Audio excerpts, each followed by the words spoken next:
എന്താ മോളെ, എന്താ പ്രശ്നം എന്ന് പറ. ചേട്ടൻ അങ്ങനെ ഒന്നും ചെയ്യില്ലല്ലോ. ചേട്ടൻ അങ്ങനെ ചെയ്തു. അവൻ എന്റെ മുഖത്തെടുത്ത് വന്നിട്ട് ബോളിയിട്ട് മണപ്പിക്കുന്നു അച്ഛാ.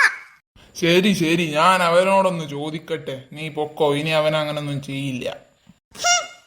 ഡാ, ഇങ്ങോട്ടൊന്ന് വന്നേ, ഒരു കാര്യം ചോദിക്കട്ടെ. എന്താ അച്ഛാ? മീനു പറഞ്ഞതൊക്കെ നേരാണോടാ? അവൾ എന്താ അച്ഛാ പറഞ്ഞേ? നീ അവളെ വടിയിട്ട് മണപ്പിക്കുന്നെന്ന് പറയുന്നുണ്ടല്ലോ. അയ്യോ അച്ഛാ, അതൊക്കെ അവൾ വെറുതെ പറയുന്നതാ. ഞാൻ അങ്ങനെ ചെയ്യാൻ അച്ഛന് തോന്നുന്നുണ്ട്. ആ, എനിക്ക് നന്നായിട്ട് തോന്നുന്നുണ്ട്. നീ അമ്മാതിരി വൃത്തികെട്ട പരിപാടിയൊക്കെ ചെയ്യത്തുള്ളൂ. അയ്യോ അച്ഛാ, അങ്ങനൊന്നുമില്ല. ചുമ്മാതാ, അവൾ വെറുതെ പറയുന്നതാ. ആ, ഓക്കെ ഓക്കെ, ഇനി അങ്ങനൊന്നും ചെയ്യണ്ട കേട്ടോ. ഓക്കേ അച്ഛാ. മീനു, ഇങ്ങോട്ടൊന്ന് വന്നേ.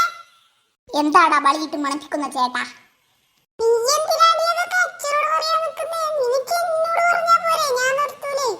നിന്നോട് പറഞ്ഞാ നീ നിർത്തൂലെന്ന് അറിയാവുന്നത് കൊണ്ട് തന്നെയാടാ ഞാൻ അച്ഛനോട് പറഞ്ഞു. ഇനി നീ എങ്ങനെങ്ങാനും ചെയ്ത അച്ഛനോട് മാത്രമായിരിക്കില്ല, അമ്മയോട് ഞാൻ പറഞ്ഞു കൊടുക്കും. മനസ്സിലായേക്ക്?